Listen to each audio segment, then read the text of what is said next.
ایک نوجوان تاجر حضرت امام شابی رحمۃ اللہ علیہ کے قریب سے گزرا.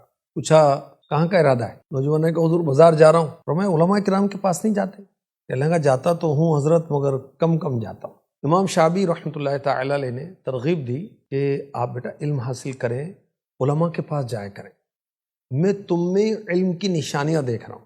اس نوجوان تاجر نے اسی وقت پختہ فیصلہ کر لیا کہ وہ علم دین حاصل کرے گا. بالآخر علم دین میں ترقی کرتے کرتے کرتے کرتے وہ نوجوان تاجر علم کی بلندیوں کو چھونے لگا. نام کیا تھا اس نوجوان تاجر کا؟ وہ کروڑوں حنفیوں کے عظیم پیشوا مقتدا امام اعظم ابو حنیفہ نعمان بن ثابت رحمۃ اللہ تعالی علیہ تھے. امام اعظم ابو حنیفہ، امام اعظم ابو حنیفہ. آپ چھوٹے تھے تو آپ کے والد جناب ثابت رحمۃ اللہ علیہ ان کا انتقال ہو گیا، تو آپ کی والدہ ماجدہ نے حضرت امام جعفر صادق رحمۃ اللہ تعالی علیہ سے نکاح فرما لیا. تو یوں بچپن آپ کا امام جعفر صادق رحمۃ اللہ تعالی علیہ کے زیر سایہ اور زیر تربیت گزرا.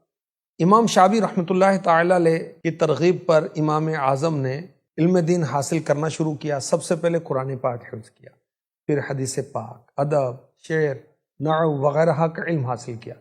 بالآخر آپ نے فقہ کے علم کے لیے اپنے آپ کو وقف کر دیا، یہاں تک کہ اپنے دور کے 4000 استادوں سے 4000 ٹیچر سے آپ نے علم دین حاصل کیا. سراج امت فقیہ افخم امام اعظم ابو حنیفہ. امام اعظم ابو حنیفہ رحمۃ اللہ تعالی علیہ کو ایک بہت منفرد اعزاز حاصل ہے کہ آپ تابعی ہیں.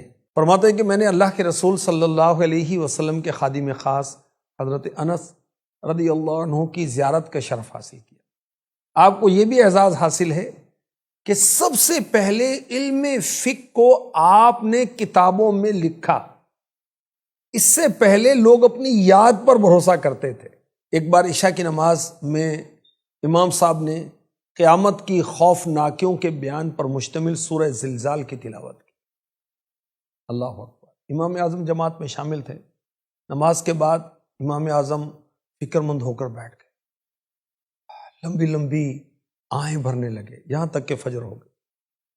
راوی کہتے ہیں میں نے فجر کے بعد آپ کو دیکھا کہ اپنی داڑھی مبارک پکڑے ہوئے یوں اللہ کی بارگاہ میں عرض کر رہے ہیں، اے وہ ذات جو ذرہ بھر بھلائی کی جزائے خیر اور ذرہ بھر برائی کی سزا دے گی، نعمان کو اپنے فضل سے اس آگ سے بچا لے کہ آگ کے قریب بھی نہ جائے، اس کو اپنی وسیع رحمت میں داخل فرما لے. امام اعظم ابو حنیفہ رحمۃ اللہ تعالی علیہ نے علم دین حاصل کی اور پھر گوشہ نشینی اختیار کی. ایک رات خواب میں آخری نبی مکی مدنی محمد عربی صلی اللہ علیہ وآلہ وسلم کا دیدار کیا.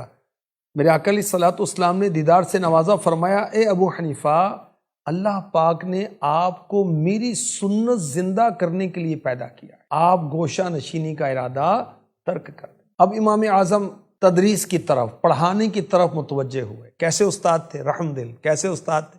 شفیق. امام اعظم ابو حنیفہ رحمۃ اللہ تعالی علیہ لالچ سے پاک تھے، طبیعت میں سخاوت تھی. ایک مرتبہ آپ بازار تشریف لے گئے، سامنے سے ایک شخص کو دیکھا کہ وہ آپ سے چھپنے کی کوشش کر رہا ہے. اس کو بلایا کہ کیوں چھپتے ہو؟ عرض کی حضور 10,000 کا قرضہ آپ کا ہے، 10,000 دینار سونے کے سکے 10,000 مجھے دینے، اور ابھی گنجائش نہیں ہے، اس لیے میں چھپ رہا تھا. فرمایا میری وجہ سے تمہیں اس قدر شرمندگی ہو رہی ہے، جاؤ تمہارا میں نے یہ قرض معاف کر دیا. اللہ اکبر. اللہ پاک کی آپ پر کروڑوں رحمتیں ہوں. اور 150 سنی ہجری کو آپ نے اس دنیا سے کوچ فرمایا. کہا جاتا ہے کہ آپ کی نماز جنازہ میں 50,000 سے زیادہ افراد نے شرکت کی. اللہ تبارک و تعالیٰ کی آپ پر کروڑوں رحمتیں ہوں. آپ کا مزار پر انوار بغداد شریف میں ہے. جو بے مثال آپ کا ہے تقویٰ تو بے مثال وصال آپ کا ہے فتویٰ، ہے علم و تقویٰ کہ آپ سنگم، امام اعظم ابو حنیفہ رحمۃ اللہ تعالی